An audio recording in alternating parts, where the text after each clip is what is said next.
Saya nak bacakan pula hadis Nabi tentang gambaran orang yang mati dalam keadaan su'ul khatimah. Allah Subhanahu wa taala berfirman. Sebelum baca hadis Nabi, baca firman Allah dulu.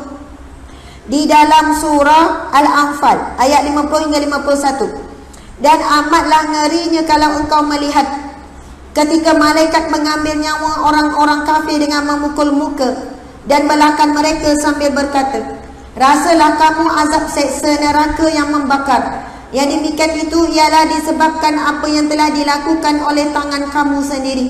Kerana sesungguhnya Allah tidak sesekali berlaku zalim kepada hamba-Nya. Dan antara hadis Nabi yang menceritakan keadaan orang-orang yang mati dalam su'ul khatimah antaranya. Dan sesungguhnya orang kafir apabila ia dihadiri kematian, maka malaikat azab datang dengan selai kain buruk yang sangat kasar. Mereka berkata kepada rohnya, keluarlah dengan membenci dan dibenci. Maksudnya memang dia orang ketakutan, dia orang tak nak keluar. Benci kematian sebab dia rasa sakit dan sangat takut ketika itu. Saya pernah baca ya, antara cara orang non-Muslim, saya tak sebutlah mana-mana bangsa ke daripada mana-mana tempat di dunia ini, saya pernah baca hakikat mereka bila ada orang nak mati tengah nazak. Kita kalau ada orang sedang nazak, kita buat apa? Kita baca Yasin. Lagi kita ucap, mengajarkan kalimah paling utama ketika itu, la ilaha illallah. Kalau dia tak mampu la ilaha illallah, Allah, Allah, Allah, Allah, kena bantu sampai nafas akhir. Sebab dia sedang berlawan dan bertarung dengan apa yang diperlihatkan di depan matanya. Akan datang iblis berupa seorang ulama yang dia kenal. Siapa-siapa yang dia kenal, Tok Guru mana-mana. Lalu iblis pun berkata dengan rupa ulama tersebut, kalau engkau tak nak sakit, kau sakitkan dia.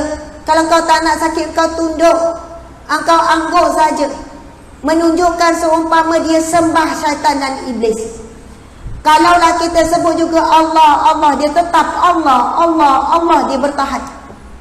Lalu dia datang pula dalam rupa bentuk ibu yang telah lama meninggal. Nak, kamu sakit ke nak? Sakit mak. Kalau kamu sakit, mak boleh tolong, tapi kau kena tundukkan sikit kepala tu. Tundukkan nanti mak tolong. Allah, Allah, Allah, la ilaha illallah. Tiada ilah yang disembah melainkan Allah. Tiada tempat bergantung melainkan Allah. Tiada tempat meminta pertolongan melainkan Allah. La ilaha illallah. Datang dalam rupa isteri, dalam rupa anak, macam-macam. Pertanggungan yang paling hebat manusia seumur hidupnya adalah saat roh nak berpisah daripada jasad. Sebab syaitan akan berusaha sedaya upaya ketika ini supaya orang ini kalau hidupnya dulu soleh, banyak sedekah, banyak ibadah, biarlah akhirnya dia menyembah jin, syaitan dan iblis. Jadi sebab itu kita kena membantunya. Saya pernah baca dan kisah benar bagaimana mereka yang non-Muslim bila menghadapi kenazakan, sedang nazak ahli keluarga ke siapa, dia akan biarkan di dalam bilik seorang diri. Kalau nampak dah teruk keadaan, dia dah mencakar, dia apa semua, dibiarkan seorang diri di dalam bilik. Sebab ahli keluarga tak sanggup tengok dahsyatnya keadaan mereka bila saat roh nak ditarik. Lalu setelah bunyi diam, tak bunyi apa, mereka akan buka pintu dan dilihat dinding-dinding penuh dengan cakar-cakar.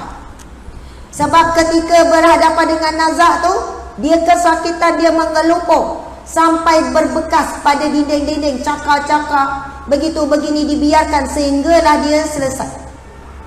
Allahu Akbar, na'udzubillahi min zalik. Sebab itu pakar bius sekalipun tak boleh pesan pada orang nanti bila nak sakaratul maut, saya tolong bius dos paling kuat sekali supaya tak rasa sakit sakaratul maut. Kan kalau dah dibius, belah macam mana, hilang sakit kan. Tapi sakit sakaratul maut, bahkan para alim ulama kata tidak ada siapa pun yang terlepas daripada sakitnya sakaratul maut. Walaupun Nabi Muhammad SAW tetap merasai kesakitan. Dan orang mukmin, orang soleh, orang mana-mana pun, walaupun tak pangkat dia setinggi mana iman dia, tetap akan melalui kesakitan apabila roh nak terpisah daripada jasad. Sambungan lagi. Maka keluarlah roh itu dengan bau busuk yang melebihi bangkai. Ia lalu dibawa ke pintu bumi. Maka para malaikat di tempat itu berkata, alangkah busuknya bau ini. Lalu ia dibawa ke tempat roh orang-orang yang kafir. Subhanallah, Allahu Akbar. Alam kubur adalah tempat pertama alam akhirat. Cerita tentang himpitan kubur dan sebagainya. Okey. Pertanyaan kubur. Suatu hadis Nabi sallallahu alaihi wasallam. Nabi bersabda, "Ma min ahadin yamutu illa nadima." Qalu, "Wa ma nadamatuhu?" Ya Rasulullah, qala, "In kana musinan nadima an la yakuna azdada wa in kana musian nadima an la yakuna naz'a." Maksudnya, setiap yang meninggal dunia pasti menyesal. Para sahabat bertanya, menyesal atas apa? Wahai Rasulullah sallallahu alaihi wasallam, baginda menjawab, jika dia orang baik, dia menyesal kerana tidak menambah kebaikannya. Jika dia orang jahat, dia menyesal kerana tidak berhenti daripada kejahatannya. Allahu Akbar. Muslimin, muslimat yang dirahmati Allah sekalian, daripada hadis itu Nabi sebut semua orang mati akan menyesal. Orang yang baca Al-Quran 1 juzuk menyesal, ya Allah, kenapa aku tak baca 5 juzuk dulu satu hari. Orang yang baca 5 juzuk pun menyesal, ya Allah, kenapalah dulu aku hanya baca 5 juzuk sehari, tak baca 10 juzuk. Bahkan orang yang baca 10 juzuk sehari pun menyesal. Apatah lagi orang yang tidak membaca Al-Quran dalam satu hari. Orang yang solat 5 waktu menyesal, kenapalah tak tambah solat awabin. Orang yang tunaikan solat awabin pun menyesal, kenapalah tak tambah solat awabin yang 2 tu jadi 4. Kenapalah tak tambah lagi solat-solat sunat yang lain. Apatah lagi orang yang tidak solat. Orang yang bersedekah RM5 menyesal, RM10 menyesal, RM20 menyesal, RM50 menyesal, RM100 pun menyesal. Kenapa aku tak sedekah lebih banyak? Kalau tidak, sudah tentu banyaknya pahala yang aku akan nikmati di alam kubur ini. Apatah lagi yang sedekah RM1. Allahu Akbar, subhanallah. Itulah saatnya manusia menyesal demi penyesalan. Maka menyesallah kita di dunia sebelum kita menyesal di saat tersebut. Allahu Akbar. Seterusnya saya ingin membacakan tentang perihal azab kubur. Apakah penyebab kepada azab-azab kubur?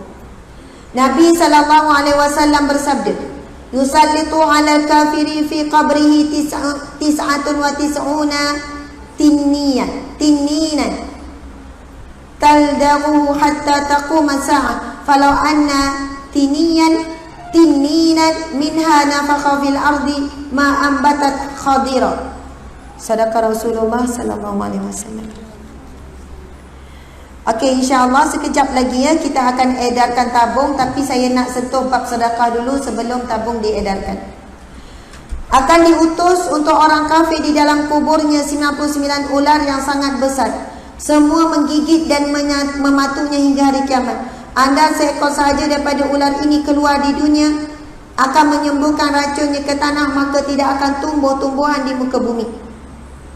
Imam Al-Ghazali berkata, jangan hairan dengan bilangan ular yang banyak ini, kerana bilangan itu sebanyak bilangan akhlak tercela yang dimilikinya, seperti sombong, riad, hasad dengki, dendam dan sifat-sifat buruk yang lain. Penyebab azab kubur ialah yang pertama, an-namimah, adu domba. An-namimah, adu domba. Muslimin muslimat sekalian, pengadu domba ini dia lebih berat daripada pengumpat.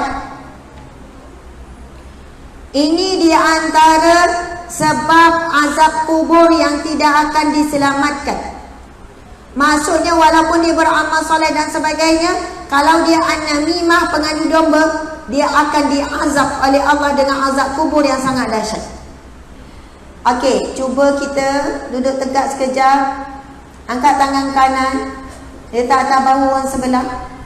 Okey, urut sikit orang sebelah. Urut sikit sambil cakap, Assalamualaikum. Saya nak cakap sikit. Janganlah tidur. Kesian Ustazah. Beria ceramah. Okey, angkat tangan kiri. Letak atas bahu sebelah.